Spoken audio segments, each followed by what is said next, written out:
And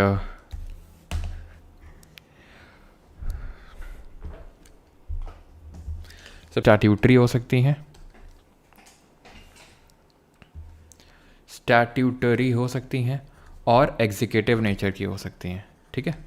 executive constitutional bodies वो होती हैं which are mentioned in the constitution, यानी उनका कोई ना कोई आर्टिकल होगा, कोई ना कोई अनुच्छेद होगा mentioned in the constitution. Statutory वो होती हैं they are not mentioned in the constitution but created through a law, created by a legislation और क्रिएटेड बाय अ लॉ, यानी एक कानून के तहत ये बनती हैं, यानी कि एक लेजिस्लेचर में यानी कि पार्लियामेंट में एक लॉ आता है उसके तहत ये बनाई जाती हैं। एंड एग्जीक्यूटिव होती हैं ना तो ये कॉन्स्टिट्यूशन में मेंशन्ड है ना तो कोई इनको लेके लॉ आया है, बट ये एक एग्जीक्यूटिव रेजोल्यूशन के थ्रू क्रिएट करी गई हैं, एग्जीक्यूटिव रेजोल्यूशन के थ्रू क्रिएट करी गई हैं। अब यहाँ पर अगर मैं एग्जांपल्स कोट करने जाऊँ तो कॉन्स्टिट्यूशनल बॉडीज़ के तो एग्जांपल आपको दिख ही रहे हैं, जो सब लिखे हुए हैं डब्बे के अंदर, ये सब कॉन्स्टिट्यूशनल बॉडीज़ ही हैं, ठीक है। ओके हाँ ठीक है, तो ये सारे एग्जांपल्स हो जाएंगे। लेकिन स्टैट्यूटरी के एग्जांपल अगर बात करेंगे तो अभी देखेंगे, जैसे कि for example CVC is a statutory body, NHRC national commission for women, ये सब आपके स्टैट्यूटरी है। नीति आयोग वो एक एग्जीक्यूटिव बॉडी है, लॉ कमीशन एक एग्जीक्यूटिव बॉडी है, क्योंकि वो एक एग्जीक्यूटिव रेजोल्यूशन के थ्रू क्रिएट हुए हैं, यानी उनको सरकार ने क्रिएट किया ना कि संसद ने, और ना ही वो कॉन्स्टिट्यूशन मेंशन है ना ही वो संविधान में लिखे थे। तो हमारे लिए जो इम्पॉर्टेंट है वो है कॉन्स्टिट्यूशनल बॉडीज़, यानी कि जो संवैधानिक निकाय वो हमारे लिए काफ़ी इंपॉर्टेंट है। एंड इस पर्टिकुलर लेक्चर में हम तीनों तरह की बॉडीज़ कवर करेंगे, बट हम मेजर हमारा जो फोकस रहेगा that would be constitutional bodies, ठीक है, बिकॉज यहीं से मेजॉरिटी ऑफ आपके क्वेश्चंस बनते हैं। तो सबसे पहले हम आएंगे इलेक्शन कमीशन ऑफ इंडिया में, यानी कि भारत का जो चुनाव आयोग है। सबसे पहली बात तो ये है कि ये पार्ट नंबर 15 में मेंशन है, भाग नंबर 15 जो है संविधान का उसमें मेंशन है। आर्टिकल नंबर 324 से लेकर 329 के बीच में मेंशन है election commission of India, Bharat का चुनाव आयोग। अब इसका मेन काम क्या है? काम है चुनाव करवाना। किसके चुनाव करवाना? तो ये वैसे तो मैं पहले भी हम लोग देख चुके हैं कि लोकसभा के चुनाव करवाता है, राज्यसभा के चुनाव करवाता है, राष्ट्रपति के चुनाव करवाता है, उपराष्ट्रपति के चुनाव करवाता है, ठीक है, 4 ये हो गया, और विधानसभा के चुनाव करवाता है और विधान परिषद के चुनाव करवाता है। तो इन सब के चुनाव करवाने का काम इलेक्शन कमीशन ऑफ इंडिया का ही है, जो पार्ट नंबर 15 आर्टिकल नंबर 324 से 329 तक मेंशन्ड है। ये एक परमानेंट और इंडिपेंडेंट बॉडी है। कॉम्पोजिशन की अगर बात करेंगे, and it is not concern with the elections of panchayat and municipality. तो पंचायत और नगर पालिका के चुनाव कौन करवाता है, चलो बताओ। तो कॉम्पोजिशन की अगर बात करेंगे तो इसमें एक चीफ इलेक्शन कमिश्नर और 2 अदर इलेक्शन कमिश्नर्स होते हैं, यानी 1+2 का इसका कॉम्पोजिशन होता है। बट इनिशियली ध्यान रखना इसमें सिर्फ एक ही मेंबर हुआ करता था। ये जो है आपका बना था कब? तो it was formed on 25 of January 1950, 25 जनवरी 1950 को फॉर्म हुआ था। इसीलिए 25 जनवरी को हम क्या सेलिब्रेट करते हैं? नेशनल वोटर्स डे, यानी कि राष्ट्रीय मतदाता दिवस मनाया जाता है, इसलिए 25 जनवरी को। नाउ इनिशियली जो है ये एक सिंगल मेंबर्ड बॉडी थी। Initially it was a single membered body, सिर्फ एक ही मेंबर था, वो हुआ करता था ये आपका चीफ इलेक्शन कमिश्नर। तो फिर ये मल्टी मेंबर्ड बॉडी कब बना? तो सबसे पहली बार जब ये मल्टी मेंबर्ड बॉडी बना, तो ध्यान रखना, ठीक है, ये जो मल्टी, यहाँ पर लिख देता हूँ मैं, ठीक है,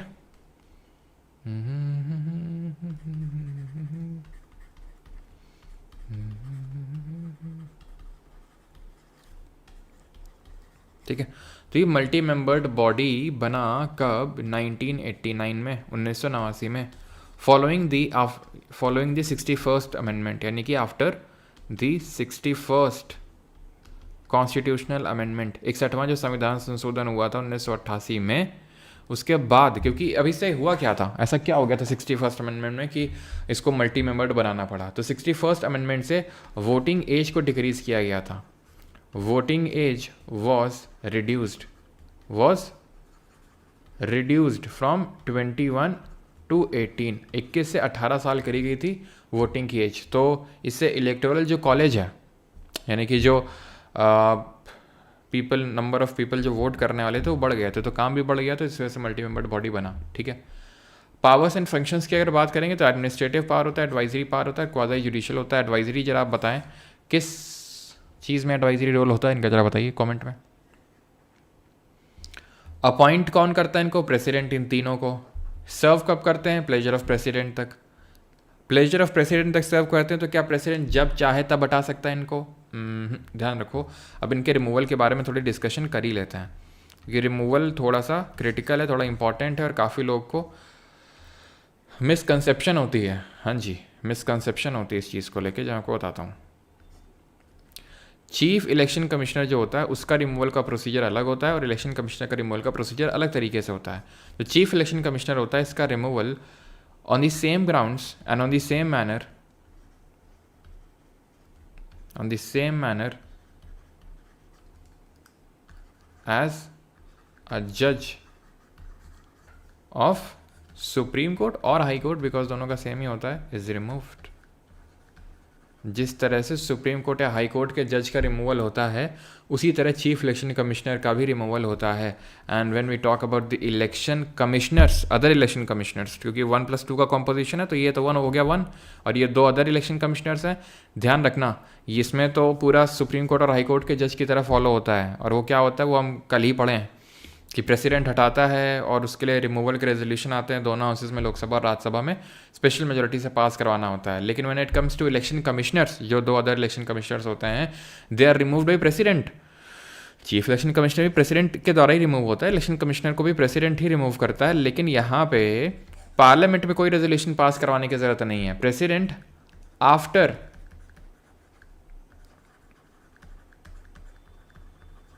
कंसल्टिंग चीफ इलेक्शन कमिश्नर, यानी कि प्रेसिडेंट ही हटाता है इलेक्शन कमिश्नर्स को, लेकिन इसमें चीफ इलेक्शन कमिश्नर की कंसल्टेशन लेना ज़रूरी है। क्लियर है इतनी चीज़ कि किस तरह से रिमूवल होता है, यानी दोनों का अलग अलग तरीके से होता है, सेम नहीं होता है। ठीक है, ओके। फिर यहाँ पर आपको ये पता होना चाहिए कि जो इनका टर्म होता है वो कितना होता है, कार्यकाल कितना होता है। तो कार्यकाल इनका होता है 6 साल या 65 साल।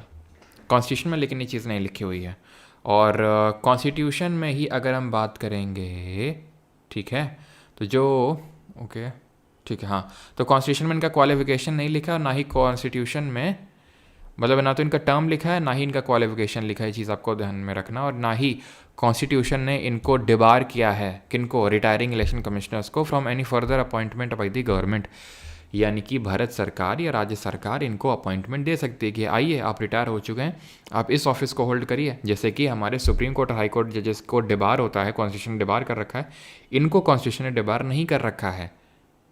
ठीक है, from any further appointment by the government. Alright, ठीक है ना। ये चीज़ समझ गए। और एक चीज़ आप यहाँ पे ये ध्यान रखिएगा कि जो इनका कंडीशन, ठीक है,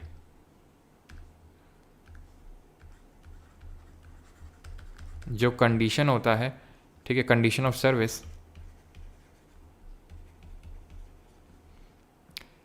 ये डिटरमाइन करता है कौन? शैल बी डिटरमाइंड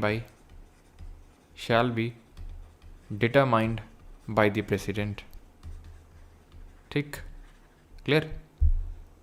यहाँ तक क्लियर है सभी को कि कब मल्टी मेंबर्ड बॉडी बना? 1989 में। ठीक है, और ध्यान रखना पहले मल्टी मेंबर्ड बॉडी बना था 1989 में, उसके बाद 1990 में 2 अदर इलेक्शन कमिश्नर्स को एबॉलिश कर दिया गया था कि चलो भैया काम हो गया, जाओ घर अपने अपने घर जाओ। लेकिन 1993 में फिर से इसको मल्टी मेंबर्ड बॉडी बनाया गया, और तब से आज तक मल्टी मेंबर्ड बॉडी ही है। पहले चीफ इलेक्शन कमिश्नर कौन थे? वो was the first chief election commissioner. और अभी करंट में कौन है, जल्दी से बताइए। तो फर्स्ट थे सुकुमार सेन। ठीक है, याद रहेगा। चलो अभी आते हैं यूपीएससी पे, यूनियन पब्लिक सर्विस कमीशन, है ना। यूपीएससी के बारे में दिया हुआ है आपका पार्ट नंबर 14 ऑफ कॉन्स्टिट्यूशन में, भाग नंबर 14 में दिया हुआ है, part number 14 of constitution, article number 315 से लेकर 323 के बीच में। इंडिपेंडेंट कॉन्स्टिट्यूशनल बॉडी है। कॉम्पोजिशन क्या होता है, ये प्रेसिडेंट डिसाइड करेगा। यूजुअली 9 से 11 मेंबर होते हैं, कितने क्या होंगे वो मेंशन नहीं है हमारे कॉन्स्टिट्यूशन में, लेकिन हाँ क्वालिफिकेशन भी मेंशन नहीं है, बस इतना लिखा हुआ है कि except 1/2 of the members must have held government office at least 10 years, यानी ऐसा कुछ नहीं लिखा है कि इनका क्वालिफिकेशन ये सब होना है, बस वहाँ पर इतना लिखा है कि एटलीस्ट जो आधे मेंबर्स हैं, ठीक है, वो कोई ना कोई ऑफिस, गवर्नमेंट ऑफिस उन्होंने होल्ड किया हो एटलीस्ट 10 साल के लिए, ठीक है, पिछले 10 साल में उन्होंने कोई ना कोई गवर्नमेंट ऑफिस होल्ड किया हो। इतनी चीज़ क्लियर। इनके टर्म की अगर बात करेंगे तो 6 साल या 65 साल, वही जो हमने इलेक्शन कमिश्नर के केस में देखा था, ठीक है। एंड इसको watch dog of merit system बोलते हैं। एंड रिक्रूटमेंट किसका करता है, मतलब इसका फंक्शन क्या होता है, रिक्रूटमेंट करना ऑल इंडिया सर्विसेज, जो हमारी 3 ऑल इंडिया सर्विसेज होती हैं, IAS, IPS और IFOS, and that is in administrative service, police service और फॉरेस्ट सर्विस। प्लस साथ ही साथ ये चीज़ आप ध्यान में रखिएगा कि इनकी कंडीशन ऑफ सर्विस कौन डिटरमाइन करता है।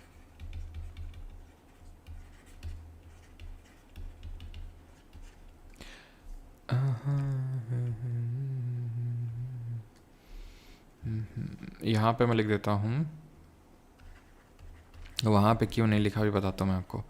कंडीशन ऑफ सर्विस डिटरमाइन करता है कौन, प्रेसिडेंट, ठीक है। ये आर्टिकल्स बाई आर्टिकल देखेंगे, बट प्रेसिडेंट ही इनको रिमूव कर सकता है, जैसे हमने देखा था इलेक्शन कमीशन केस में, इन ग्राउंड में bankruptcy, office of profit, unfit या मिसबिहेवियर। अगर इस ग्राउंड में प्रेसिडेंट हटा रहा है तो इस ग्राउंड के लिए सुप्रीम कोर्ट को मैटर रेफर करना होगा। सुप्रीम कोर्ट एक कमेटी बिठाएगा और अगर उस कमेटी ने गिल्टी पाया मिसबिहेवियर के ग्राउंड में, then president has no other option to remove. फिर प्रेसिडेंट ऐसा नहीं बोल सकते नहीं हमारी मर्जी हम रिमूव करें, नहीं। एक बार अगर आपने मिसबिहेवियर के ग्राउंड में अगर हटाना चाहते हैं तो आपको मैटर सुप्रीम कोर्ट को रेफ़र करना होगा और देन उस केस में आपको हटाना ही पड़ेगा उसको, ठीक है।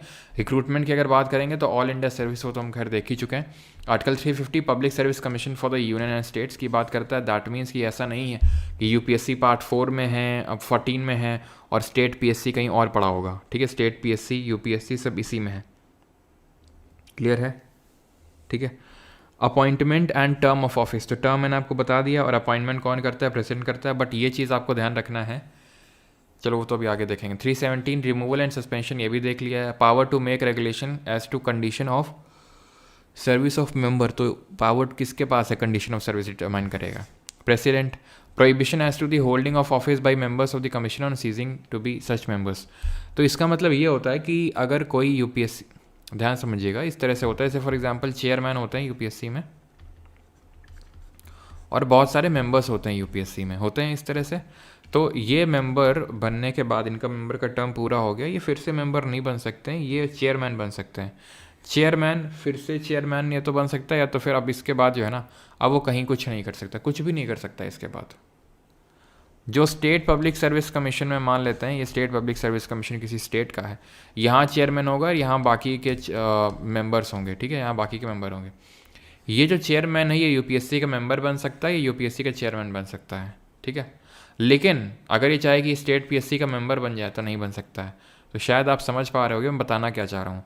आप उस पोस्ट से ऊपर वाली पोस्ट में जा सकते हो, लेकिन उससे नीचे नहीं आ सकते हो आप। अगर आप एक बार स्टेट पब्लिक सर्विस कमीशन के चेयरमैन बन गए तो फिर से बैक वापस एंड नहीं मार सकते हो कि फिर से मेंबर बन जाओ, नहीं। ऊपर बढ़ो, या तो UPSC के मेंबर बन जाओ या चेयरमैन बन जाओ। UPSC के मेंबर हो तो तुम चेयरमैन बन सकते हो, फिर से मेंबर, या फिर नीचे सोचो कि स्टेट PSC का तुम चेयरमैन बन जाओ, नहीं, नीचे नहीं जा सकते हो, ऊपर जा सकते हो, ठीक है। तो आप एलिजिबल नहीं हो फर्दर, ना तो रीअपॉइंटमेंट के लिए उस ऑफिस में और ना ही उससे नीचे ऑफिस के लिए। क्लियर है यहाँ तक, ठीक। फंक्शंस क्या हैं, एग्जामिनेशंस कंडक्ट करवाना। Power to extend functions of public service commission, ये किसके पास है, पार्लियामेंट के पास। और एक चीज़ ध्यान रखना, ये तो हम UPSC की बात कर रहे हैं,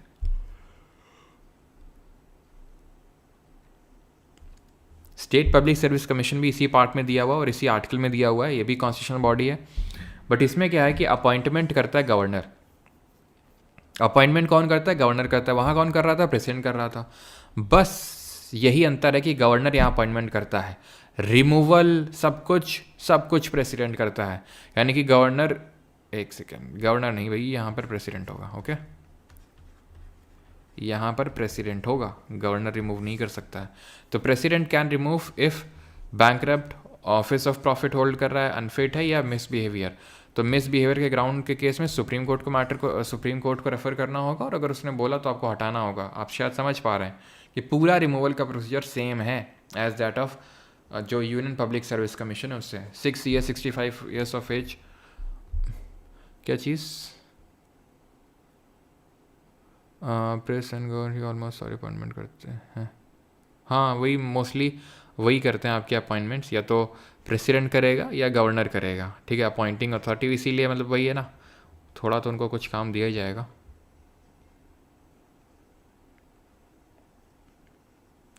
क्लियर है यहाँ तक सभी को?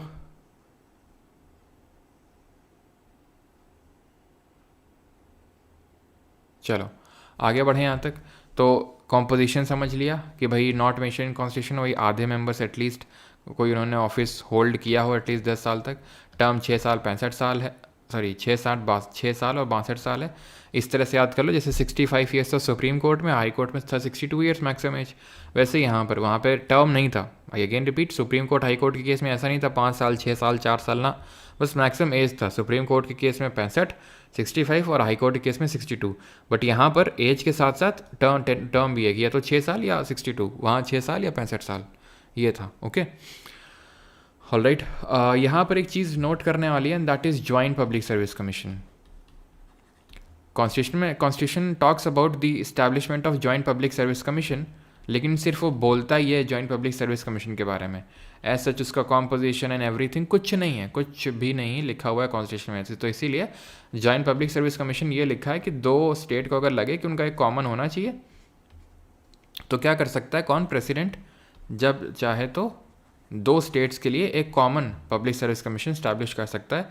एक लॉ के थ्रू किया जा सकता है, यानी कि स्टैट्यूटरी ये होता है। जो जॉइंट पब्लिक सर्विस कमीशन होता है ये आपका स्टैट्यूटरी नेचर का होता है। और यहाँ पे जो टर्म वगैरह होता है ये 6 साल 62 साल ही होता है, ठीक है, 6 ईयर्स और 62 ईयर्स ऑफ एज तक होता है।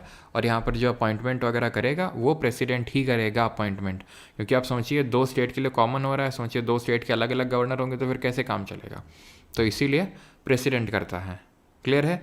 एक एक्ट के थ्रू किया जाता है तो स्टैट्यूटरी है, कॉन्स्टिट्यूशनल नहीं है, not a constitutional body. Okay, जिस तरह से यूपीएससी और स्टेट पीएससी थे आपके कॉन्स्टिट्यूशनल, ये कॉन्स्टिट्यूशनल बॉडी नहीं है। 6 साल 62 साल याद रखेंगे। ओके, क्लियर है? फाइनेंस कमीशन पे आते हैं अभी। वित्त आयोग आर्टिकल नंबर 280 में मेंशन्ड है इसके बारे में। क्वाज़ाई जुडिशियल बॉडी है। क्वाज़ाई जुडिशियल का मतलब क्या होता है, जैसे कि अगर आप रिकॉल कर पाएंगे तो क्वाज़ाई जुडिशियल का मतलब होता है आधा अधूरा judicial. If you can recall, we learn that impeachment process of the president is a quasi judicial process. क्यों? क्योंकि एक हाउस चार्जेस लगाता है और दूसरा हाउस उन चार्जेस को इन्वेस्टिगेट करता है। इन्वेस्टिगेशन का काम होता है जुडिशरी का, लेकिन जुडिशरी तो कर नहीं रही है तो क्वाज़ाई जुडिशियल। तो सेम वही कुछ जुडिशियल फंक्शन ये करता है और क्योंकि जुडिशरी तो है नहीं तो फिर ये क्वाज़ाई जुडिशियल बॉडी कहलाती है। इसका कॉम्पोजिशन अगर बात करेंगे, चेयरमैन प्लस 4 अदर मेंबर्स होते हैं, यानी कि एक चेयरमैन होगा और 4 अदर मेंबर होंगे, ठीक है। इनको अपॉइंट कौन करेगा? हर 5 साल में प्रेसिडेंट अपॉइंट करेगा।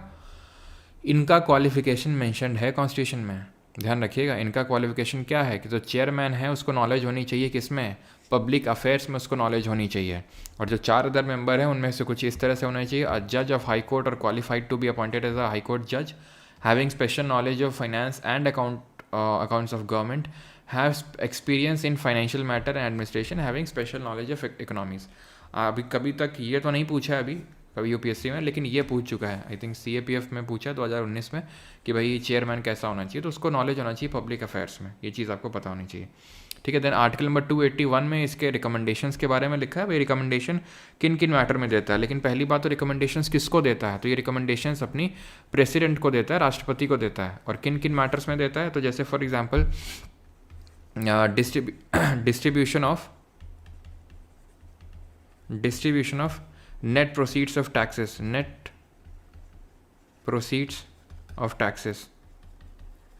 to be shared between the center and the states। Tax collect होता है, टैक्स कलेक्ट करने में भी कुछ पैसा लगता है। तो जितना टैक्स कलेक्ट हुआ, मान लो कि 1000 रुपये टैक्स कलेक्ट हुआ, ठीक है, उसको कलेक्ट करने में 10 रुपये खर्च हुआ, तो नेट प्रोसीड कितना होगा, 990 रुपये होगा, ठीक है। तो ये बोलते हैं नेट प्रोसीड। तो किस तरह से शेयर किया जाएगा सेंटर स्टेट के बीच में, वो फाइनेंस कमीशन हमें बताता है। ठीक, then the principles that should govern the grant in aid to the states by center। Grant क्या होता है? ग्रांट होता है मुफ्त का पैसा, काइंड ऑफ खैरात बोल सकते हो तुम। तो ग्रांट कौन देता है? सेंटर देता है, स्टेट को देता है। क्यों देता है? क्योंकि हो सकता है पिछड़ा हुआ हो, जैसे फॉर एग्जांपल मान लेते हैं हिमाचल प्रदेश है, ओके, हिमाचल प्रदेश में भी क्या है, क्लाउड बर्स्ट हुआ तो काफ़ी ज़्यादा बाढ़ आई है ना, बादल फटे वहाँ पे। ठीक है, कल रील देखी थी क्या तुम लोगों ने, कल वाली? तो बादल फटे वहाँ पे और उसके बाद बाढ़ आई और काफ़ी डिस्ट्रक्शन हुआ। तो अब तुम खुद सोचो, उत्तराखंड में तो आया नहीं। अब ग्रांट दोनों स्टेट को देना है। अगर हम देखें तो दोनों इक्वली सिचुएटेड हैं, एक जगह पर लोकेटेड हैं, सारा कुछ ठीक है, सेम है। तो किसको ग्रांट ज़्यादा मिलना चाहिए कायदे से? हिमाचल को। तो भाई किसको कितना मिलना चाहिए, कितना नहीं मिलना चाहिए, वो डिसाइड कौन करता है? Finance commission. रिकमेंडेशन देगा, and recommendations are not binding, ध्यान रखिएगा, रिकमेंडेशंस बाइंडिंग नहीं होती हैं। ठीक है, any measures needed to augment the consolidated fund of a state to supplement the resources of panchayat and municipality, या फिर to supplement the resources of local bodies। किस तरह से ऑगमेंट किया जाना चाहिए, चेंजमेंट लाए जाने चाहिए राज्य का जो कंसर्ट फंड है, सो दैट कि लोकल बॉडीज़ को भी सप्लीमेंट कर किया जाने चाहिए। चौथा है यहाँ पर कि any other matter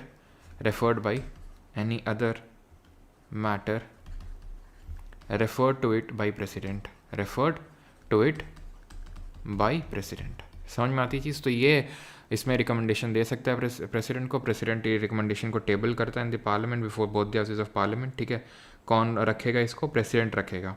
okay, and ये रिकमेंडेशंस बाइंडिंग नहीं होती हैं। फाइनेंस कमीशन क्या बोल सकता है पार्लियामेंट में? Yes, he can speak in the parliament but without any right to vote, and no other person can represent on behalf of finance commission का जो चेयरमैन है उसी को रिप्रेजेंट करना होगा। ओके, बहुत अच्छी रील थी दिरॉक। अच्छा, दिरॉक, यस। यूके में बस हेलीकॉप्टर गिर रहे हैं। हाँ, हेलीकॉप्टर गिरा है अभी। चलो, तो आगे बढ़ें भी। जीएसटी काउंसिल क्या होती है? जीएसटी काउंसिल ये 101st कॉन्स्टिट्यूशनल अमेंडमेंट से क्रिएट हुई है, जो 2016 में हमें पता है कि जीएसटी से क्या हुआ था, मतलब 101st अमेंडमेंट से क्या हुआ था। तो जीएसटी लाया गया था, that is goods and services taxes, और इसके तहत ही एक आर्टिकल या एक बॉडी सेटअप करी गई थी, जीएसटी काउंसिल, है ना। और इसके तहत आर्टिकल है आर्टिकल नंबर 279A, अनुच्छेद नंबर 279 का, किसके तहत? जीएसटी काउंसिल के तहत। आर्टिकल नंबर 279A है के तहत आता है GST council. Union revenue secretary acts as the ex officio secretary to the council, यानी कि जो यूनियन रेवेन्यू सेक्रेटरी होगा वो सेक्रेटरी बनेगा, लेकिन चेयरमैन कौन होता है? चेयरपर्सन होता है यूनियन फाइनेंस मिनिस्टर। तो अभी कौन होंगे जरा बताइए? The union minister of state in charge of revenue और फाइनेंस होते हैं। ठीक है, जो मिनिस्टर ऑफ स्टेट हमने पढ़ा था, डिफरेंट टाइप के जो काउंसिल ऑफ मिनिस्टर होते हैं उसमें कैबिनेट मिनिस्टर होते हैं, minister of state and minister of state independent charge. तो ये वही इंडिपेंडेंट चार्ज वाले, यानी कि ये डायरेक्टली रिपोर्ट करते हैं किसको? प्राइम मिनिस्टर को रिपोर्ट करते होंगे। ठीक है, the minister in charge of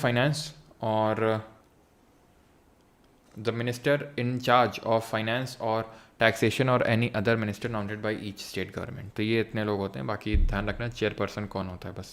okay, अब आते हैं national commission for SCs and STs। तो इसकी कहानी आपको समझनी पड़ेगी थोड़ी सी। इसकी कहानी क्या है? तो एक्चुअल में पहले ये स्पेशल ऑफिसर हुआ करते थे। पूरी कहानी समझना, पहले ये स्पेशल ऑफिसर हुआ करते थे, special officers for SCs and STs। ठीक है, ऑफिसर हैं ये बस।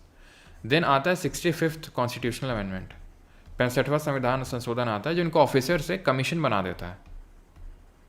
किसकी स्थापना कर देता है? कमीशन, आयोग की गठन कर देता है, ये आयोग बना देता है, 65th अमेंडमेंट।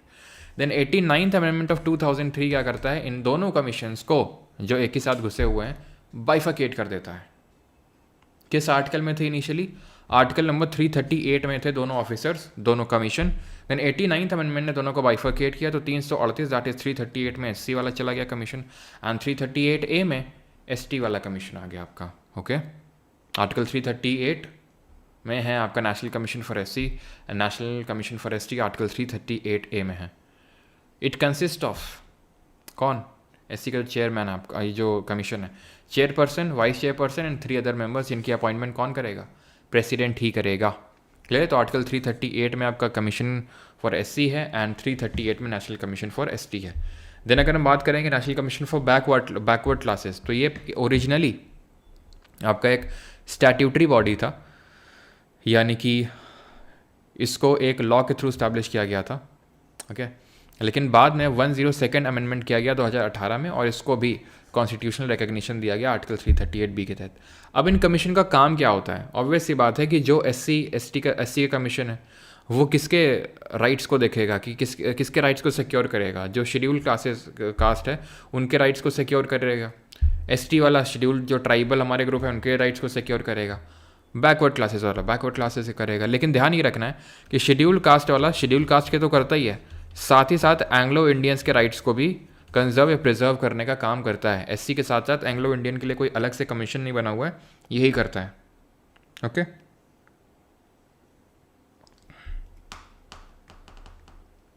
ठीक है। Special officer for linguistic minority भी आते हैं अभी, special officer for linguistic minority, ये ओरिजिनली कॉन्स्टिट्यूशन का पार्ट नहीं था, 7th अमेंडमेंट ऑफ 1956 से। अब लिंग्विस्टिक माइनॉरिटी का मतलब ये है कि जो लिंग्विस्टिक माइनॉरिटी, लिंग्विस्टिक का मतलब होता है लैंग्वेज के बेसिस पे जो माइनॉरिटी हैं, तो उनको उनके लिए एक अलग से ये स्पेशल ऑफिसर, इससे पहले ये कमीशन फॉर एससी एसटी, पहले ये भी स्पेशल ऑफिसर ही हुआ करते थे, 65th अमेंडमेंट से इनको कमीशन बनाया गया। तो उसी तरह ये ओरिजिनली पार्ट नहीं था, देन 7th अमेंडमेंट ऑफ 1956 इसको डाला गया, article number 350B in the part number 17 of the constitution. Appointment कौन करता है, प्रेसिडेंट करता है इसकी, किसकी, स्पेशल ऑफिसर फॉर, जितना जिसमें मैं आपको बता रहा हूँ सिर्फ उतना ही याद करना है, ठीक है, उसी में आपका काम हो जाएगा। पढ़ने को तो बहुत सारा है, पढ़ते रहोगे, ठीक है, लेकिन एग्ज़ाम हॉल तक यही कुछ चीज़ें याद रह जाती हैं, ठीक है, और जिनसे सवाल बनता है। सारा कुछ पढ़ के जाओगे तो ज़रूरी नहीं कि यही सारी चीज़ें याद रहें जो क्वेश्चन जिनसे बनता है, ठीक है। सारा पढ़ के गए, कुछ भी याद रह गया, ठीक है, जो मेन चीज़ थी वो याद ही नहीं कर पाएगी, क्योंकि इतनी सारी चीज़ें आप चाहे, ठीक है, पढ़ते रहो 1 साल 2 साल 3 साल, फिर भी आपको सारा कुछ नहीं याद हो सकता है। तो फिर वही याद करो जहाँ से क्वेश्चन बनना है। ओके, ये पहले ही डिस्कशन हो चुका है, इसमें मंडल केस क्या है, इंदिरा सानी जो केस हुआ था उसी को मंडल केस बोलते हैं, बिकॉज पहले एक कमीशन सेटअप हुआ था, बैकवर्ड क्लास कमीशन, कालेलकर जी की चेयरमैनशिप पे, देन उसके बाद मंडल जी की चेयरमैनशिप में, देन उसके बाद रिजर्वेशन अप्लाई किया गया था, देन इंदिरा सानी कोर्ट में गई थी with respect to the reservation of the backward classes, ठीक है। क्लियर है, तो सिर्फ आपने उतना ही पढ़ना है जितना यहाँ पर लिखा हुआ है, क्योंकि जैसे मैंने बताया बहुत सारी चीज़ें हैं कि ये वो फलाना ढिमका, लेकिन सब याद करने बैठोगे तो गाना है ना, सबको सब कुछ नहीं मिलता, ठीक है, तो सबको सब कुछ नहीं मिलता, तो सबको सब कुछ याद भी नहीं रहता है। सारा कुछ आप सोचो कि सब कुछ याद कर लेंगे तो बहुत मुश्किल है ना। बस इतना है कि भी प्रेसिडेंट अपॉइंटमेंट करता है, कौन से अमेंडमेंट से इस्टेब्लिश किया गया था, किस आर्टिकल में है और किस पार्ट में है, ख़त्म। ओके, कैग पे आते हैं, one of the most important officers, ठीक है, कैग, जिसको कि हम guardian of the public purse के नाम से भी जानते हैं।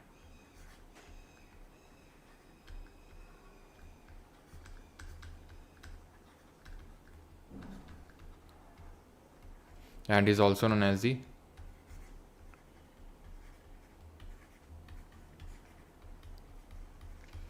guide and philosopher to the public account committee। जो लोक लेखा समिति है, जो हमने पढ़ा था पार्लियामेंट्री कमिटीज़ में, जो एक स्टैंडिंग फाइनेंशियल कमिटी है जिसमें कितने मेंबर्स होते हैं, 22 मेंबर होते हैं, 15 लोकसभा से 7 राज्यसभा से, है ना। ये चीज़ हम लोगों ने देखी थी, बाकी टर्म वगैरह सब तो हमने देखा था, और ये 1919 का जो गवर्नमेंट ऑफ इंडिया एक्ट है उसके अकॉर्डिंग से इस्टेब्लिश हुआ था 1921 में। अब इसका काम क्या है और ये सारा कुछ करता क्या है वो हम चीज़ें देखते हैं। सबसे पहली बात तो ये है कि ये आपका पार्ट नंबर 5 ऑफ कॉन्स्टिट्यूशन में ही दिया हुआ है, जैसे कि अगर आपको याद हो पार्ट 5 में मैं रोज़ रिपीट करता आ रहा हूँ, 5 चैप्टर पार्ट 5 में मैं रोज़ रिपीट करता आ रहा हूँ, 5 चैप्टर होते हैं, तो जो 5वां चैप्टर है वो कैग से डील करता है आर्टिकल नंबर 148 से लेके 151 तक। 148 कैग के ऑफिस के इस्टेब्लिशमेंट की बात करता है, 149 इसके ड्यूटीज़ एंड पावर्स की बात करता है कि इसकी ड्यूटीज़ एंड पावर्स क्या होंगे, फॉर्म्स ऑफ अकाउंट ये मेंटेन करेगा यूनियन और स्टेट्स के, एंड 151 में लिखा है कि रिकमेंडेशंस किसको देगा, प्रेसिडेंट को देगा, और वो बाइंडिंग नहीं होती हैं गवर्नमेंट पे। क्लियर? तो पहले जो लिखा हुआ है वो देख लेते हैं। 148 में लिखा हुआ है कि he is the head of Indian audit and account department. ये हेड होता है Indian audit and account department का। ये ऑडिट रिपोर्ट जो भी होती है, बनती है ऑडिट रिपोर्ट सेंटर के को लेके, वो प्रेसिडेंट को सबमिट करता है। जो वो प्रेसिडेंट कहाँ रखेगा, उसको पार्लियामेंट में टेबल करेगा, वही है। ये रिकमेंडेशंस किसको देता है, जो रिपोर्ट है, आप बोल सकते हो रिकमेंडेशंस या रिपोर्ट आप लिख लो, that is much better rather than recommendation. Report लिख लो, ठीक है। रिपोर्ट किसको देगा, प्रेसिडेंट को देगा, प्रेसिडेंट उसको पार्लियामेंट में रखेगा, ठीक है। रिपोर्ट किसको सबमिट करेगा, प्रेसिडेंट को। ध्यान ये रखना है कि यहाँ पे जो ड्यूटी लिखी हुई है, इसमें ड्यूटी है, he compiles and maintains, he compiles and maintains the accounts of state government, यानी कि जो राज्य सरकार है उनके गवर्नमेंट, उनके अकाउंट को कंपाइल और मेंटेन करने का काम है, लेकिन सेंट्रल गवर्नमेंट का नहीं करता है। सेंट्रल गवर्नमेंट का पहले किया करता था 1976 से पहले। 1976 में जो 42nd अमेंडमेंट हुआ, उसने बोल दिया रहने दो भाई, तुमसे ना हो पाएगा, तुम मत करो, तुम सिर्फ स्टेट का ही करो, ठीक है। तो रिपोर्ट किसको देता है, प्रेसिडेंट को देता है। और मतलब अगर ऐसी कोई रिपोर्ट है जिसमें कुछ स्टेट का लेने देना है, तो गवर्नर को भी दे देता है, जो अपने स्टेट लेजिस्लेचर में उसको टेबल करेगा। तो ये हेड होता है Indian audit and account department का। टर्म इसका 6 साल या 65 साल की उम्र होती है, ठीक है। And can be removed by president in the same manner as the जज of supreme court and high court. जैसे हमने चीफ इलेक्शन कमिश्नर के केस में देखा था, वैसे ही। सैलरी चार्ज एक्सपेंडिचर, जो चार्ज पार्ट होता है कॉन्स्टिट्यूट फंड ऑफ इंडिया का, वहाँ से निकलती है, तो उसको कम नहीं किया जा सकता, because that is non votable, है ना। तो ये चीज़ आपको ध्यान रखना है। And he is not eligible for further appointment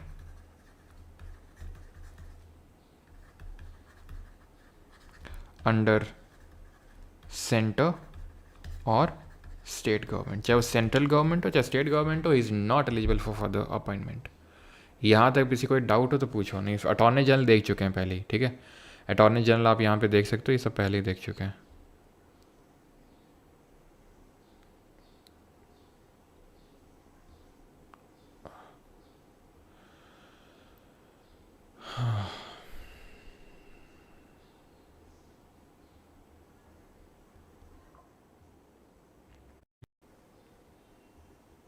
general का ही मेंशन्ड है। और ये चीज़ ध्यान रखना कि he was, this CAG was called as the most important office,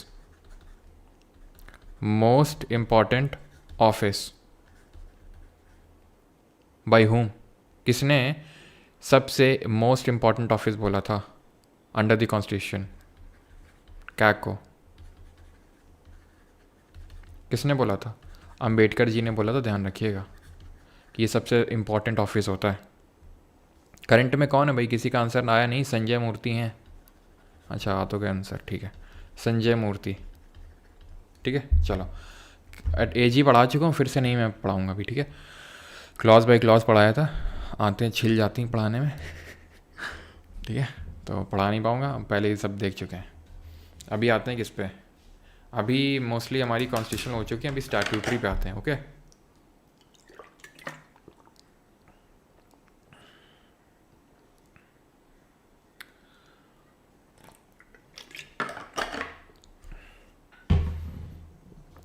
जो लोग एसएससी का एग्ज़ाम देने जा रहे हैं,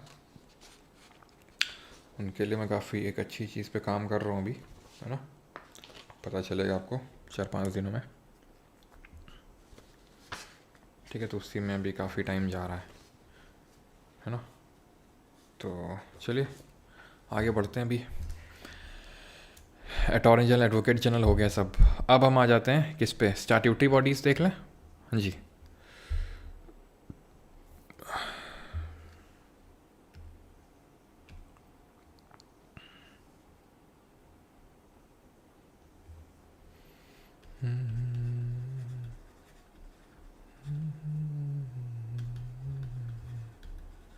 चलो, तो स्टैट्यूटरी बॉडी स्टार्ट करते हैं। तो स्टार्ट कर ही दें, बताओ कर दें?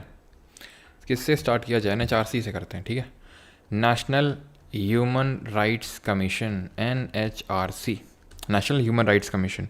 ये जो है कॉन्स्टिट्यूशन नहीं है, क्योंकि कोई आर्टिकल नहीं है इसका, कॉन्स्टिट्यूशन मेंशन नहीं है। इसको स्टैब्लिश किया गया था, established by the protection of human rights act, human rights act of 1993। 1993 का जो ह्यूमन राइट्स एक्ट है उसके थ्रू इसको स्टैब्लिश किया गया था NHRC को। तो क्योंकि एक्ट के थ्रू किया गया था तो इसलिए स्टैट्यूटरी है। ओके, मेन काम क्या होगा? बिल्कुल यार वही होगा कि जो भी ये देखना है कि किसी के ह्यूमन राइट्स का, मानव अधिकारों का उल्लंघन तो नहीं हो रहा है, ठीक है। कहीं पर पुलिस एक्सेस तो नहीं हो रहा है। जैसे कहीं देखा होगा तुमने, नक्सलियों के खिलाफ कुछ अगर कर दो, तुरंत ह्यूमन राइट कमीशन एक्टिव हो जाता है। क्या हो गया, क्या कर दिया, क्या कर दिया, रोने लगता है तुरंत, है ना, आपने देखा होगा। खैर, तो ये चीज़ है। देन बात अगर करेंगे, ये तो हो गया NHRC, मतलब जो लोग आर्म फोर्सेस में होते हैं ना, NHRC से बहुत चढ़ते हैं, जितना मैंने ऑब्जर्व किया। कॉम्पोजिशन की बात करते हैं। पहले कॉम्पोजिशन कुछ और हुआ करता था। 2019 में, 2019 में इस एक्ट में अमेंडमेंट किया गया था, इस वाले एक्ट में अमेंडमेंट किया गया था। और कॉम्पोजिशन पहले हुआ करता था 1+4 का, that is chairman and 4 other members. अभी जो हो चुका है दैट इज़ अमेंडमेंट के बाद चेयरमैन एंड 5 अदर मेंबर्स। क्या समझे? और जो चेयरमैन है should be a chief justice of India, ठीक है। या तो चीफ जस्टिस ऑफ इंडिया होना चाहिए, या फिर शुड बी तो चीफ जस्टिस ऑफ इंडिया होना चाहिए, या तो रिटायर्ड जज होना चाहिए सुप्रीम कोर्ट का।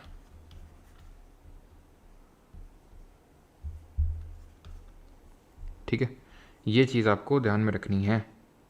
क्लियर? और 5 अदर मेंबर होने चाहिए।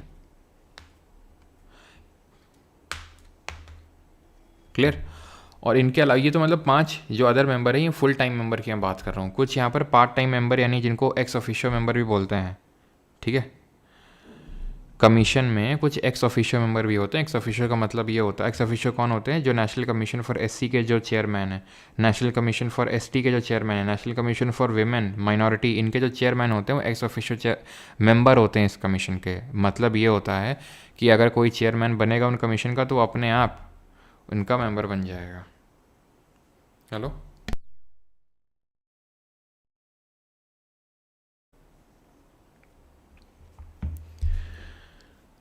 ठीक है। तो should be chief justice of India, retired जज होना चाहिए सुप्रीम कोर्ट का। और जो, चलो मैं लिख देता हूँ, नेशनल कमीशन फॉर जो SC है, नेशनल कमीशन फॉर ST है, नेशनल कमीशन फॉर विमेन है, नेशनल कमीशन फॉर माइनॉरिटी है, ये इनके जो चेयरमैन होते हैं वो एक्स ऑफिशियो मेंबर होते हैं, ठीक है, एक्स ऑफिशियो मेंबर्स।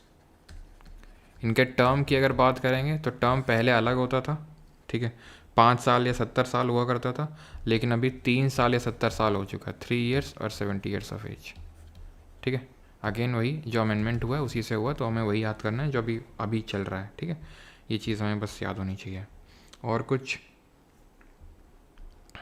सैलरी और अलाउंस जो होता है, ये मत सोचना कि ये कंसुलेट फंड ऑफ इंडिया से निकलता है ना। सैलरी और जो अलाउंसेस होते हैं ये गवर्नमेंट, सेंट्रल गवर्नमेंट डिसाइड करती है। सैलरी एंड अलाउंसेस कौन डिसाइड करता है? Decided by central government. Okay, चलो, बाकी तो एज सच फंक्शन लिखवाने की तो ज़रूरत नहीं है, ठीक है। अगर तुम्हें चाहिए कि फ़ंक्शन लिखने तो अपना गूगल करके देख लेना, बाकी ऐसे फंक्शन नहीं पूछेगा। ऑब्वियस होते हैं कि भाई जो ह्यूमन राइट की एवोल्यूशन उसको देखेगा। बस एक चीज़ ये है, ये ध्यान रखना कि सुओ मोटो क्या केसेस ले सकता है, तो ये सुओ मोटो इसके पास पावर होता है कि ये केसेस ले सकता है, लेकिन ध्यान रखना जजमेंट नहीं दे सकता है, ठीक है, क्योंकि ये कोई जुडिशियल बॉडी नहीं है, जजमेंट नहीं दे सकता है। क्लियर?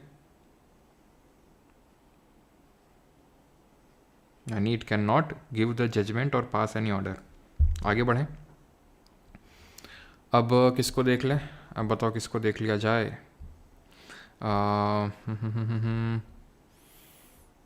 सेंट्रल इंफॉर्मेशन कमीशन को देख लेते हैं।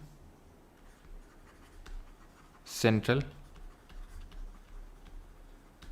इंफॉर्मेशन कमीशन को, तो ये ध्यान रखना, इसको स्टैब्लिश किया गया था under established under what, under right to information act of 2005, 2005 का जो राइट टू आरटीआई एक्ट था, ठीक है, आरटीआई एक्ट जो था 2005 का, जो आप फाइल करते रहते आप में से काफ़ी लोग, उसके तहत इसको स्टैब्लिश किया गया था सेंट्रल इंफॉर्मेशन कमीशन को। इसमें अगर टर्म की अगर बात करेंगे तो टर्म वही होता है, मतलब 6 बोल रहा हूँ, 5 साल 5 ईयर्स और 65 ईयर्स ऑफ एज, ठीक है। And not eligible for reappointment, यानी रीअपॉइंट नहीं हो सकते हैं उसी ऑफिस में, रीअपॉइंटमेंट, ठीक है। क्लियर है यहाँ तक?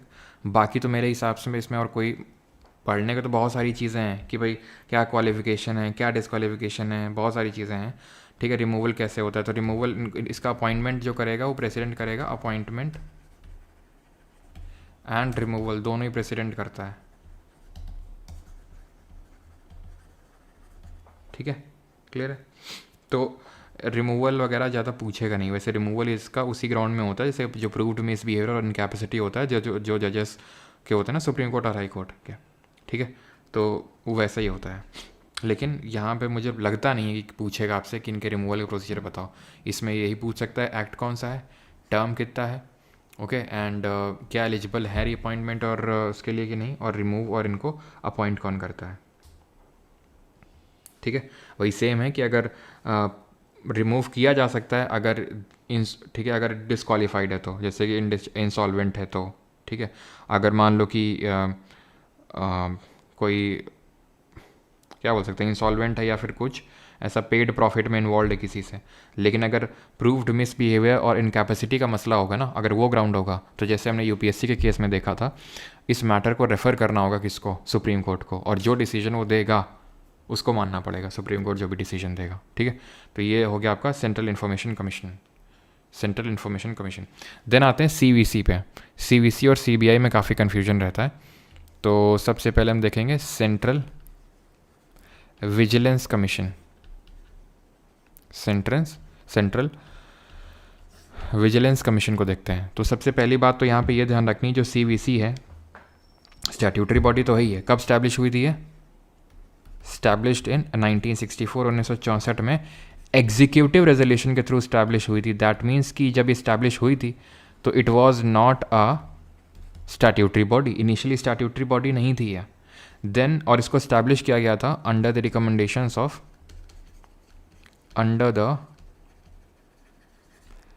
रिकमेंडेशंस ऑफ के सांतानाम कमिटी, सांतानाम जो कमिटी थी ऑन प्रिवेंशन ऑफ करप्शन 1962-64 में, 62 में बनी थी, 64 में रिकमेंडेशन दी थी इसने अपने, तो उसके रिकमेंडेशन के हिसाब से इसको इस्टेब्लिश किया गया था। But later in 2003, later in 2003 parliament ने एक एक्ट लाया, ठीक है, parliament enacted a law, CVC act of 2003, और इसको स्टैट्यूटरी स्टेटस मिल गया। यानी इनिशियली जब बना था तो ये एग्जीक्यूटिव बॉडी था 1964 में, ठीक है, 1964 में। देन बाद में 2003 में क्या बन गया, ये एक स्टैट्यूटरी बॉडी बन गया। है क्या, काम क्या है, तो ये काइंड ऑफ एक क्या है, ये करप्शन देखता है सेंट्रल गवर्नमेंट में, ठीक है। Its main aim is to prevent corruption at the central level, corruption in the central government। तो सेंट्रल गवर्नमेंट में करप्शन को देखना इज़ द मेन काम ऑफ सेंट्रल विजिलेंस कमीशन। ये चीज़ आपको ध्यान रखनी है कि कोई अपने ऑफिस का मिसयूज़ तो नहीं कर रहा है, ठीक है। जैसे कि इफ़ यू रिमेंबर, अभी एक उड़ीसा काडर के IAS ऑफिसर धीमान चकमा देने की कोशिश कर रहे थे और घूस ले रहे थे, लेकिन उनको उड़ीसा के वहाँ का जो था विजिलेंस डिपार्टमेंट उसने धर लिया उनको। भैया कहाँ इतनी जल्दी, रुक जा थोड़ा सा हैं। और फिर ले भी रहते तो थोड़ा बात कर लेते ऊपर लेवल पे ना, पूरा रखना है, पूरा नहीं रखा जाता है। आओ इधर, रूल्स आर रूल्स, रूल्स को ब्रेक नहीं करते हैं। तो धीमान चकमा जी जो है चकमा नहीं दे पाया, धर लिए गए। तो विजिलेंस डिपार्टमेंट का काम यही होता है। ठीक है, क्लियर यहाँ तक। कॉम्पोजिशन की अगर बात करेंगे तो composition, if talking about composition, और फिर गाना बजा, सबको सब कुछ नहीं मिलता। तुम्हें आईएएस की नौकरी भी चाहिए और तुम्हें पैसा भी दबा के चाहिए, ऐसा थोड़ी ना होता है। या तो धंधा वंधा कर लेते कुछ, ना ना। और फिर पैसा कमाना है, कोई नहीं, कमाओ, सब कोई कमाता है। यशवंत वर्मा जी को ही ले लो, है दबा के पैसा कमाओ। तो आग लग गई तो पकड़ लिए गए। हाँ, तुम भी थोड़ा रुक जाते, थोड़ा सब्र कर लेते, लेकिन ना, तुमसे सब्र किया नहीं गया। चलो खैर, चेयरमैन एंड 2 विजिलेंस कमिश्नर होते हैं इसमें, जो कॉम्पोजिशन होता है और जो इनका टर्म होता है, ठीक है, दैट इज़ जो टेन्योर होता है इनका, वो कितना होता है? टेन्योर होता है 4 ईयर्स और 65 ईयर्स ऑफ एज। ठीक, क्लियर और नॉट, बता जल्दी से। हटाया क्या जा सकता है? वही ग्राउंड है, दिवालिया, इंसॉल्वेंट प्रूव हो गए हो, पगला गए हो, पेड प्रॉफिट में कहीं इन्वॉल्व हो, तुमको घूस लेने के लिए रोका था, तुम ही घूस ले रहे हो, ठीक है। तो रिमूव कर सकता है कौन? प्रेसिडेंट।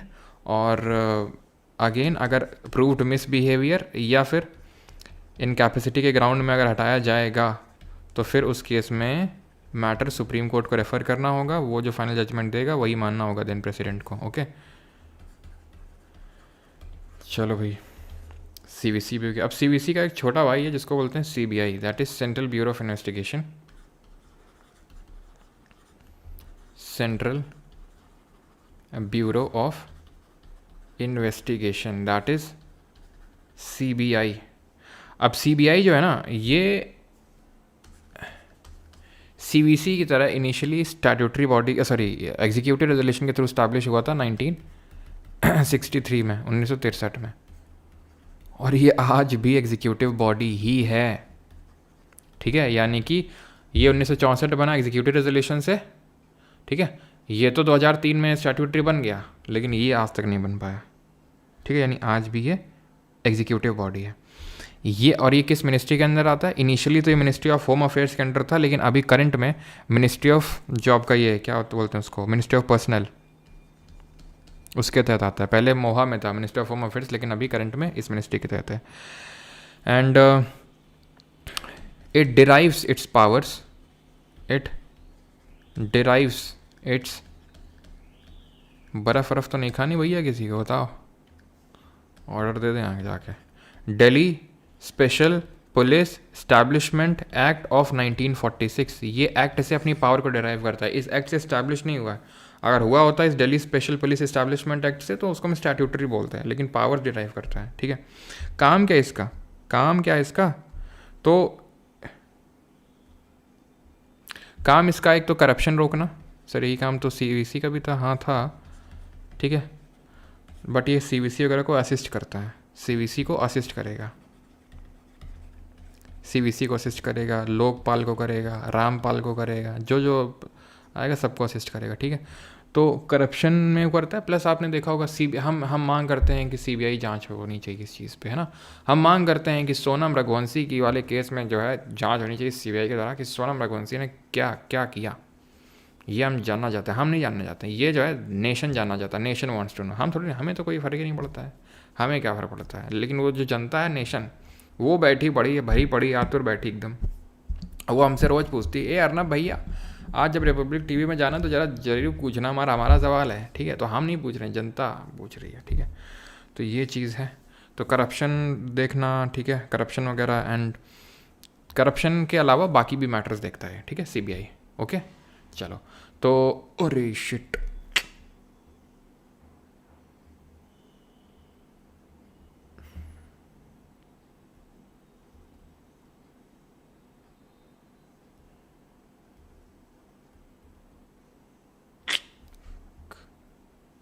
लोकायुक्त, ये भी आपके स्टैट्यूटरी बॉडी ही होती हैं, ठीक है।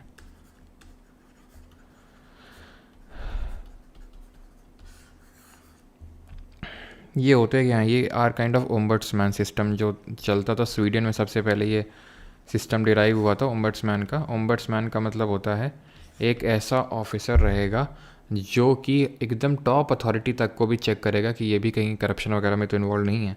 तो लोकपाल और लोकायुक्त को इतनी अथॉरिटी है कि ये prime minister, Lokpal at the central level होता है तो प्राइम मिनिस्टर तक को, लोकायुक्त होता है स्टेट लेवल पे तो ये चीफ मिनिस्टर तक को इनको देख सकता है, इनको ऑब्जर्व कर सकता है कि ये भी कहीं करप्शन वगैरह इनमें तो इन्वॉल्व नहीं है, ठीक है। तो स्टैट्यूटरी बॉडी होती है बिकॉज ये लोकपाल एंड लोकायुक्त एक्ट आया था 2013 में, 2013 में। इसी को लेके आपको पता है अन्ना हजारे जी ने कितना अनशन वगैरह किया था, है ना। और वहीं से जो है केजरीवाल जी की पॉलिटिक्स भी चमक गई, तो वहीं से ये सारी चीज़ें का जन्म हुआ था। मतलब केजरीवाल को भी मानना पड़ेगा, बंदे ने काफ़ी मेहनत करी। हाँ IRS, फिर उसके बाद इतने थप्पड़ वप्पड़ खा के चीफ मिनिस्टर बना, लेकिन एक गलती और जो है सब बर्बाद। गलती क्या है वो बताओ, क्या गलती है? गलती ये हो गई कि जो कहे के, खैर अब छोड़ो क्या ये, जो कह के पॉलिटिक्स में आए थे कि हम ये नहीं करेंगे, हम वो करेंगे, हम तो वैगनार से चलते हैं, एंड वैगनार से सीधा शीश महल, है कि नहीं। एक सेकंड रुकना, हेलो।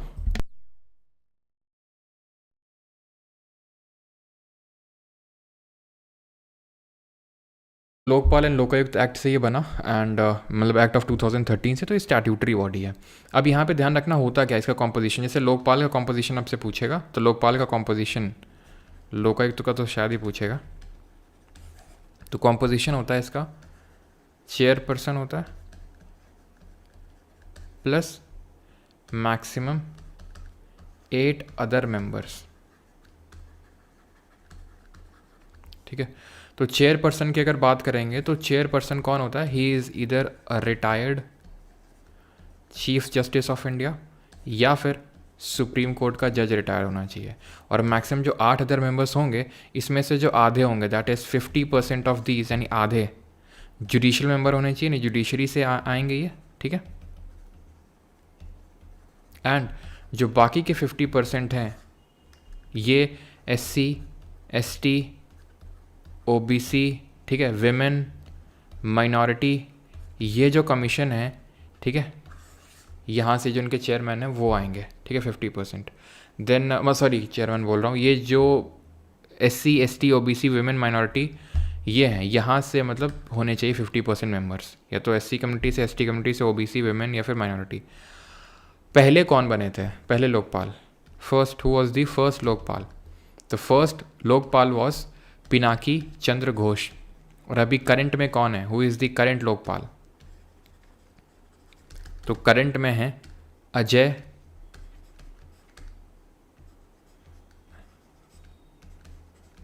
मानिकराव खानविलकर, ठीक है, खानविलकर। तो ये चीज़ ध्यान रखना लोकपाल के बारे में, लोकपाल और लोकायुक्त के बारे में कि स्टैट्यूटरी है, एंड ठीक है, टॉप लेवल के केसेस को ये देख सकता है।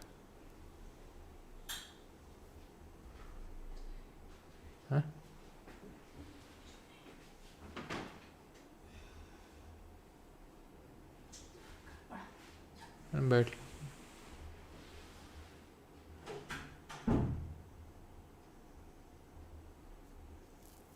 ठीक है, आगे बढ़ते हैं अभी। और ये हमारी स्टैट्यूटरी फिनिश हो गई हैं। और एक चीज़ ध्यान रखना, जैसे लोकायुक्त है ना, तो पहला स्टेट कौन था, first state to have Lokayukta, first state was Maharashtra, ठीक है, फर्स्ट स्टेट बना था महाराष्ट्र जिसने का लोकायुक्त जो है लाया था, ठीक है, महाराष्ट्र। कब लाया था ये, if I am not wrong 1971 या 1972 में लाया था। जैसे इट इज़ लाइक पंचायत, जैसे 2 अक्टूबर 1959 को सबसे पहले पंचायत को इस्टेब्लिश किया गया था, लेकिन वो ऐसा मैंडेटरी नहीं था, बाद में वो 73rd अमेंडमेंट के बाद मैंडेटरी बना। Okay, clear. वर्क क्या होता है इनका, वर्क होता है वही करप्शन चार्जेस को देखना, जो टॉप लेवल अथॉरिटीज़ हैं सेंट्रल गवर्नमेंट में और स्टेट गवर्नमेंट में, वहाँ पे करप्शन वगैरह के चार्जेस को इवैल्यूएट करना, ये इन्हीं का काम होता है। ये एंटी करप्शन एजेंसीज़ हैं, जैसे CVC एंटी करप्शन एजेंसी है, तो हर लेवल पे देखती है, लेकिन टॉप लेवल पे ये देखते हैं इनके पास पावर है प्राइम मिनिस्टर तक वो कर सकते हैं, ठीक है, इवेलुएट कर सकते हैं, और लोकायुक्त चीफ मिनिस्टर, तो ये एंटी करप्शन एजेंसीज ही हैं। अब आ जाते हैं अपनी एग्जीक्यूटिव बॉडीज़ पे। तो एग्जीक्यूटिव बॉडीज़ यानी कि जो एग्जीक्यूटिव रेजोल्यूशन से इस्टेब्लिश करी गई, सबसे इम्पॉर्टेंट है हमारा जैसे NITI Aayog. NITI Aayog stands for what? National information, एक second, national institute for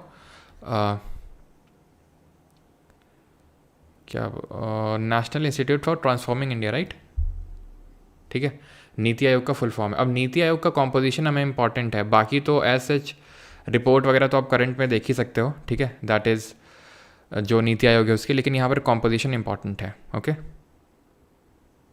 national institute for transforming India लिख देता हूँ मैं फुल फॉर्म यहाँ पे, national institute for transforming India. आज जो है पता नहीं क्लास के बीच में 5-6 कॉल्स आ चुकी हैं, बार बार कॉल्स।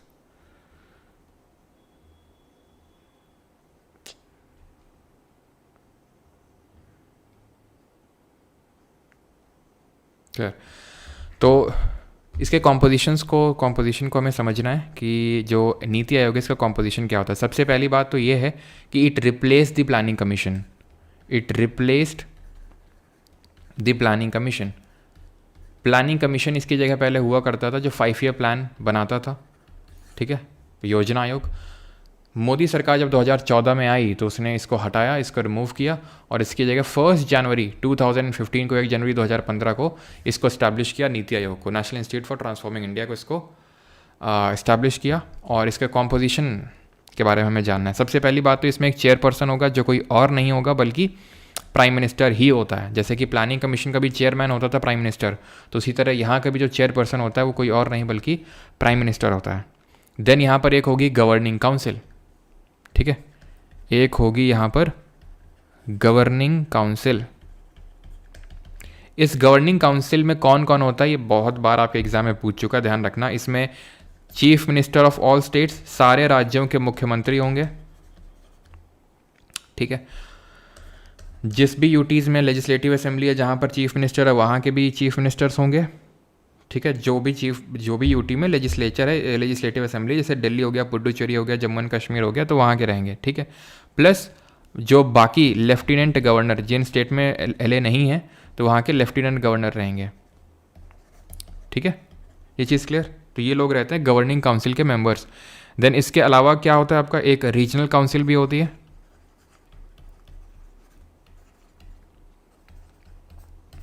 ठीक है, रीजनल काउंसिल होती हैं, और ये स्पेसिफिक टेन्योर के लिए बनाई जाती हैं, ठीक है। लेकिन ऐसा चलो इसमें लिख देता हूँ, लेकिन ये पूछने के चांसेस बहुत कम ही होते हैं कि इसमें कौन कौन आता है, बट फिर भी CM of all states and UTs plus वही लेफ्टिनेंट गवर्नर, ठीक है, होते हैं वही। और इनका चेयरपर्सन कौन होता है चेयरपर्सन? नीति आयोग का जो चेयरपर्सन होगा वो, या फिर उसने, यानी कि जो प्राइम मिनिस्टर होते हैं, या फिर अगर उन्होंने किसी को नॉमिनेट कर दिया तो, ठीक है। एंड साथ ही साथ ये तो चेयरपर्सन हो गया, गवर्निंग काउंसिल हो गया, रीजनल काउंसिल हो गया, एंड यहाँ पर कुछ स्पेशल इन्वाइटीज़ भी रहते हैं जिनको स्पेशली इन्वाइट किया जा सकता है। अब इसमें ये मत पूछना इसमें कौन होता है, किसी को भी बुलाया जा सकता है जिसका कोई एक्सपर्टीज़ हो किसी डोमेन में, किसी पर्टिकुलर क्षेत्र में उसका एक्सपर्टीज़ हो, तो उसको बुलाया जा सकता है, उसको हम बोलते हैं स्पेशल इन्वाइटी, ठीक है। ये हो गया। बाकी अगर ये तो हो गया कि भाई जो काउंसिल्स वगैरह बैठती हैं उसका स्ट्रक्चर हो गया। अगर हम फुल टाइम ऑर्गेनाइजेशनल जो इसका स्ट्रक्चर होता है, फुल टाइम ऑर्गेनाइजेशनल स्ट्रक्चर जो होता है वो अगर देखें तो इसमें कौन कौन होता है फुल टाइम मेंबर्स, अगर हम देखें तो एक तो अपना चेयरपर्सन तो होता ही है फुल टाइम, उसके अलावा मतलब जो चेयरपर्सन है वो तो होगा ही, जो प्राइम मिनिस्टर है, उसके अलावा वाइस चेयरपर्सन होगा। अभी कौन है वाइस चेयरपर्सन, ठीक है। इनको अपॉइंट कौन करता है? Appointed by chairperson, that is prime minister, appointed by prime minister, and he enjoys the rank of cabinet minister की रैंक एंजॉय करता है, ठीक है, कैबिनेट मिनिस्टर की रैंक एंजॉय करता ही है। अभी कौन है? सुमन बेरी हैं, ठीक है। देन यहाँ पर बाकी अगर मेंबर्स की बात करेंगे, ठीक है, तो वो फुल टाइम होते हैं वो भी, और वो एक मिनिस्टर ऑफ स्टेट की जो रैंक होती है उसको एंजॉय करते हैं। ये फुल टाइम मेंबर्स होते हैं, ठीक है, फुल टाइम। और कुछ होते हैं यहाँ पर पार्ट टाइम मेंबर्स ऑल्सो, ठीक है, ये चीज़ ध्यान रखिएगा। तो वाइस चेयरपर्सन कौन अपॉइंट करता है? प्राइम मिनिस्टर, कैबिनेट रैंक का होता है ये। फुल टाइम मिनिस्टर होते हैं जो कि मिनिस्टर ऑफ स्टेट की रैंक को एंजॉय करते हैं, और कुछ पार्ट टाइम मेंबर्स भी होते हैं, मैक्सिमम ऑफ 2, ठीक है, जो वो छोड़ दो कहाँ से कितना है, बस इतना ध्यान रखना आप, ठीक है।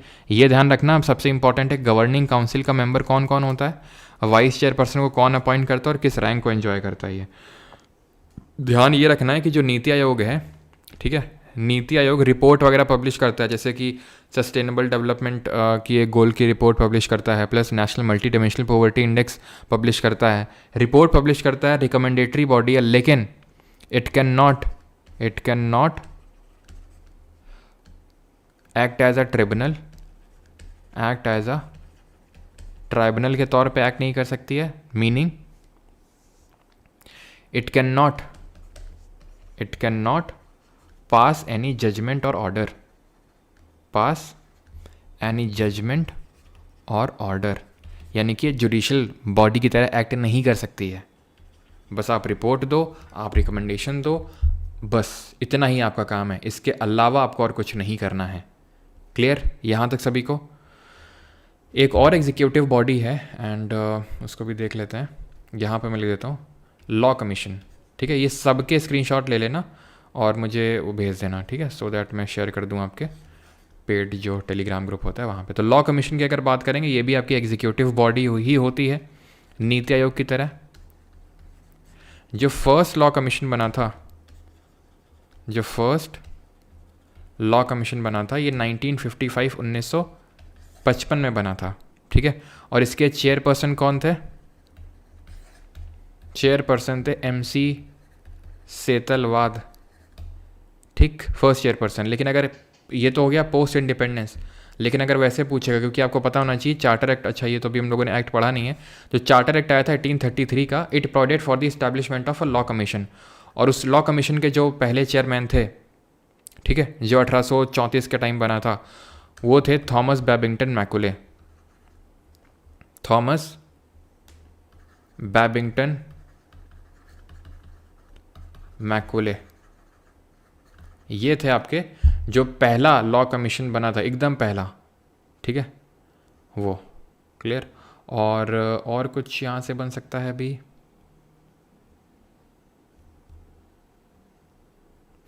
ये पूछ सकता है आपसे, हाँ, क्या बन सकता है क्वेश्चन? बस इतना ही है, ठीक है, और तो ज़्यादा कुछ नहीं बनेगा। चेयरमैन कौन है और पहले सब कब से टब हुआ था, ओके। करंट में तो पूछ सकता है, करंट में कौन है? करंट में चेयरमैन ध्यान रखना 23rd नंबर के हैं ये, जस्टिस दिनेश महेश्वरी, जस्टिस दिनेश महेश्वरी। अब जस्टिस है मतलब सुप्रीम कोर्ट के जज रहे हैं, ठीक है, तो ये थोड़ा सा पता होना चाहिए। जो चेयरमैन होता है वो सुप्रीम कोर्ट का रिटायर्ड जज ही होना चाहिए, ठीक। तो यहाँ पर हमारी एग्जीक्यूटिव बॉडी सिर्फ 2 आपको याद करनी, एक तो लॉ कमीशन और एक आपको नीति आयोग ध्यान रखना है, ठीक है। ये सिर्फ 2, लोकपाल लोकायुक्त तो आपका स्टैट्यूटरी है, बाकी तो ऑलमोस्ट आई थिंक सारी हो ही चुकी हैं आपकी। हमारी कोई SH नहीं है जो आई थिंक छूटी हो।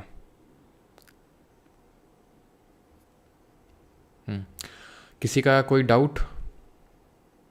इतना ही है, बस इतना ही है, इतना ही है, और इतना ही याद करना है, ठीक है। देन क्वेश्चंस आप लगा सकते हो यार, क्वेश्चन का तो टाइम नहीं है आज, थोड़ा सा 2-3 क्वेश्चन चलो लगवा देते हैं, बाकी आप लोग लगाएंगे खुद से। आपका वो जो प्राइवेट टेलीग्राम ग्रुप है वहाँ पे शेयर हो जाएगा, आप खुद से अटेंड करिएगा, सारे हो जाएंगे। Under which of the following articles of the constitution of India member of the civil service whether union or state seeks protection from unlawful dismissal of the service? Sir number दे दो, भेज दूंगा। Number note करो, WhatsApp का है, WhatsApp करके इसमें file send कर देना, 88 40286735 है ना, इस पे आप भेज देना, है ना। चलो, तो under which among the following articles,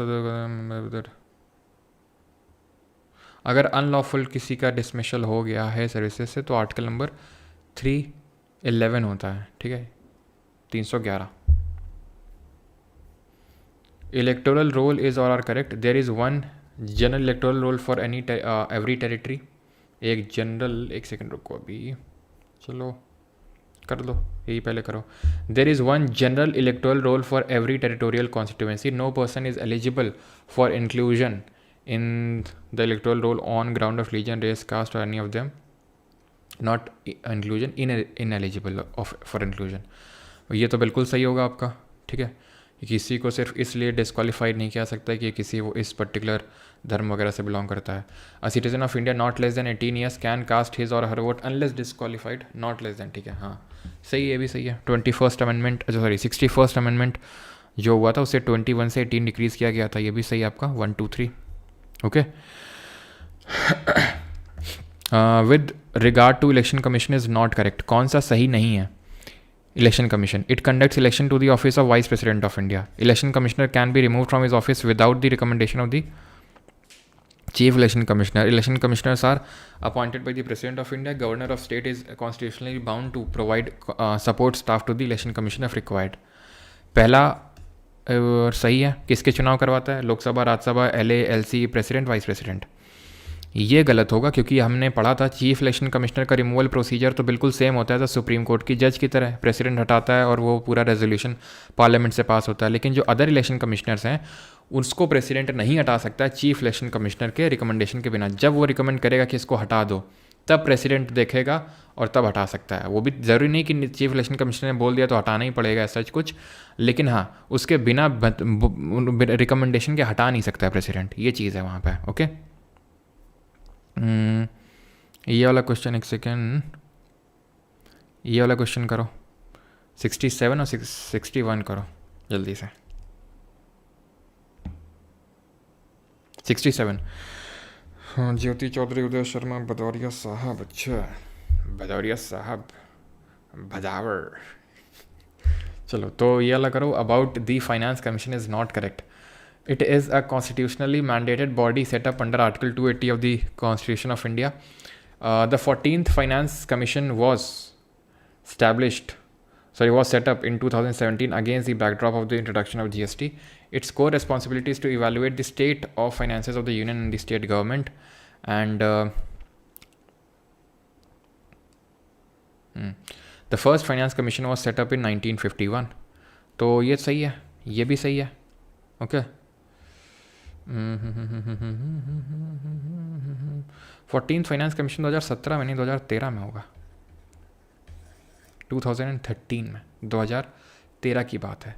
ध्यान रखना फाइनेंस कमीशन के बारे में अगर मैं बात करूं वित्त आयोग की, तो आपने ध्यान ये रखना है कि अभी 16th फाइनेंस कमीशन जो है इसको स्टैब्लिश किया गया है, इसके चेयरमैन अरविंद पनगड़िया हैं, बाकी इसमें कुछ फुल टाइम मेंबर है, ठीक है। जो 15th वाला था वो NK सिंह की चेयरमैनशिप में था, जो 14th वाला था वो YV रेड्डी की चेयरमैनशिप में था, ठीक है।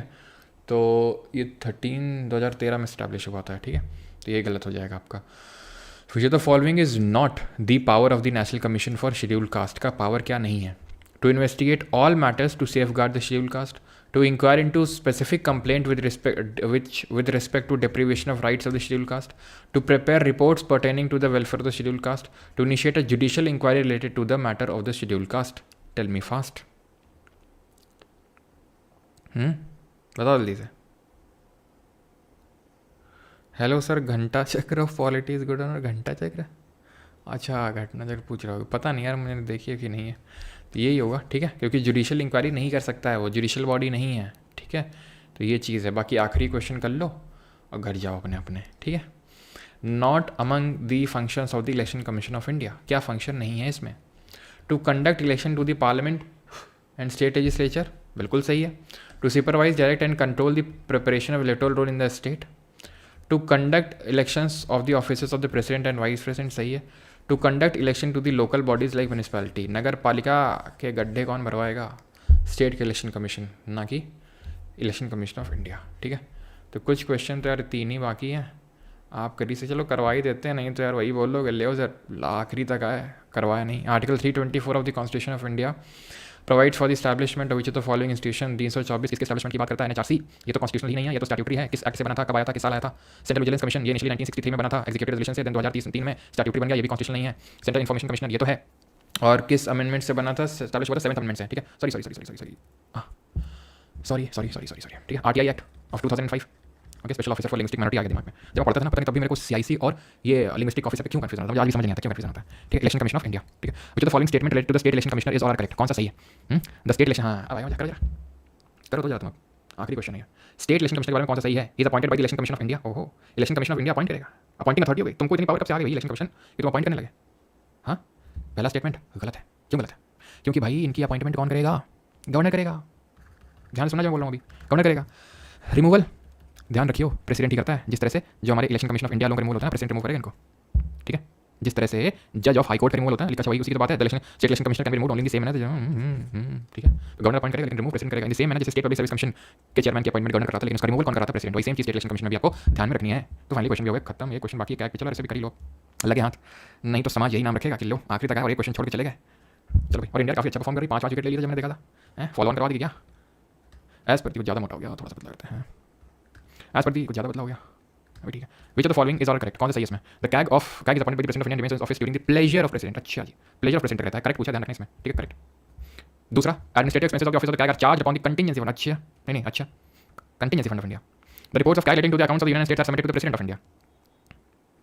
Okay, then the president of India shall cause the report of the CAG relating to the account of the union to be laid before each of the parliament.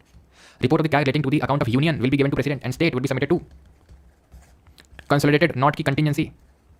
Pleasure वहाँ लिखा होता है, pleasure मैंने बताया था, प्लेजर वहाँ होता है जहाँ जहाँ उस ऑफिस का रिमूवल का प्रोसीजर मेंशन नहीं होता है। इसका तो है, जज ऑफ सुप्रीम कोर्ट या हाई कोर्ट की तरह रिमूव होता ही है, तो इसका तो पूरा प्रोसीजर है कि भाई लोकसभा राज्यसभा में रेजोल्यूशन आएगा यार पूरा कुछ। जहाँ प्रोसीजर नहीं होता है ना वहाँ प्लेजर होता है, जैसे कि गवर्नर, जैसे कि अटॉर्नी जनरल, जैसे कि मिनिस्टर्स, वो लोग प्लेजर में सर्व करते हैं। क्लियर? तो ठीक है भाई, मिलते हैं। कल सैटरडे है, तो कल जो है पंचायत और म्यूनिसपैलिटी के बारे में देखेंगे most probably. Okay, thank you everyone, thank you, धन्यवाद। और वो यार PDF शेयर कर देना, ठीक है, तो मैं शेयर कर दूँगा उसको। Thank you.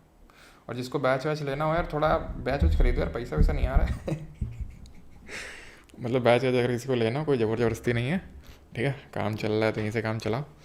बाकी अगर मन हो, जिसको बोलते रहते ना रिकॉर्डिंग वगैरह के लिए, रिकॉर्डिंग और नोट्स के लिए है ना, डिजिटल नोट्स और क्विजेस के लिए, तो वो आपको बैच मिल जाती है। Thank you.